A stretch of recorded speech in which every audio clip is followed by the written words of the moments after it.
আজ এমন একটা বিষয় নিয়ে কথা বলতে চাই, যেটা বিশেষ করে এই সময়ের সংবাদপত্রের প্রধান শিরোনাম জুড়ে থাকে। আমরা হয়তো চেষ্টা করি সেটাকে এড়িয়ে যেতে, কিন্তু কোনোভাবেই সেটাকে এড়িয়ে যাওয়া সম্ভব নয়।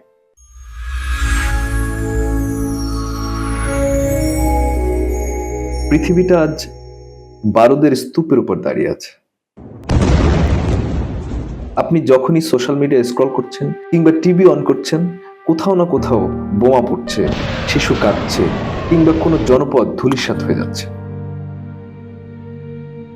আমরা সাধারণ মানুষ, আমাদের কাছে না আছে ক্ষমতা, না আছে পারমাণবিক বোমার সুইচ। আমরা শুধু চেয়ে চেয়ে দেখি আর দীর্ঘশ্বাস ফেলি। কিন্তু এই যে আমরা নিষ্ক্রিয় দর্শক হয়ে আছি, এর শেষ কোথায়? কিছু পরিসংখ্যানের দিকে তাকাই।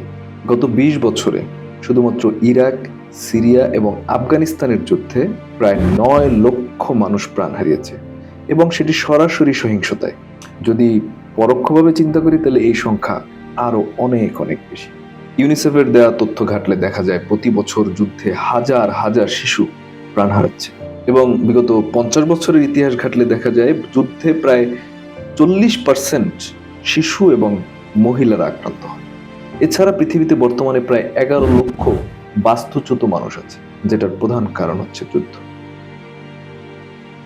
আর আর্থিক ক্ষতি, institute for economics and piece এর তথ্য মতে যুদ্ধের কারণে সারা বিশ্বে আর্থিক ক্ষতির পরিমাণ $17.৫ ট্রিলিয়ন। এবার ভাবুন তো, এই টাকা দিয়ে পৃথিবীর দারিদ্রতাকে কতবার মুছে ফেলা যায়। এখন প্রশ্ন হচ্ছে, এত রক্তপাত, এত ক্ষতি, তারপরও এই যুদ্ধ থামছে না কেন? উত্তরটা তিক্ত হলেও সত্য, যে যুদ্ধ এখন একটা লাভজনক ব্যবসা। যেমন ধরেন অস্ত্র ব্যবসা। প্রভাবশালী দেশগুলো বছরে বিলিয়ন বিলিয়ন ডলারের অস্ত্র বিক্রি করে। এখন যুদ্ধ না থাকলে অস্ত্র কার কাছে বিক্রি করবে? এছাড়াও ভূ রাজনৈতিক আধিপত্য এবং বিভিন্ন দেশের খনিজ সম্পদ যেমন তেল, গ্যাস, এগুলোকে দখল করে নেওয়ার জন্যই এই যুদ্ধগুলো টিকিয়ে রাখা হয় যুগের পর যুগ, বছরের পর বছর। এখন ভেবে দেখেন, প্রতিটা দেশের মানুষই যে কর দিচ্ছে, ট্যাক্স দিচ্ছে, সে টাকা দিয়েই কিন্তু অস্ত্র কেনা হচ্ছে, এবং সেটি অন্য দেশের মানুষের উপর মারা হচ্ছে। এখন অনেকে বলবেন, ভাই আমি তো সাধারণ মানুষ, হয় চাকরিজীবী, নাহলে শিক্ষার্থী বা ব্যবসায়ী, এই যুদ্ধ ঠেকানোর মতো ক্ষমতা আমার হাতে নেই, তাহলে আমি কি করতে পারি? ওকে, সরাসরি যুদ্ধ থামানোর ক্ষমতা হয়তো আমাদের হাতে নেই, কিন্তু আমরা একদম পাওয়ারলেস না।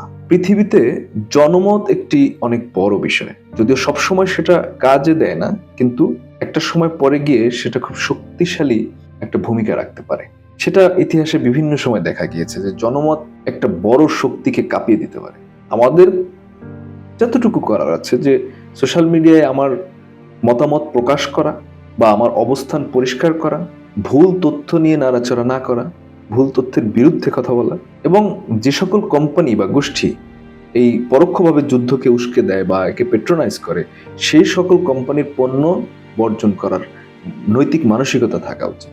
এখন হুজুগে অমুক জায়গার অমুক জিনিস বলে বর্জন করা না, জেনে শুনে, এবং এটা ইতিহাসে বিভিন্ন সময় ঘটেছে।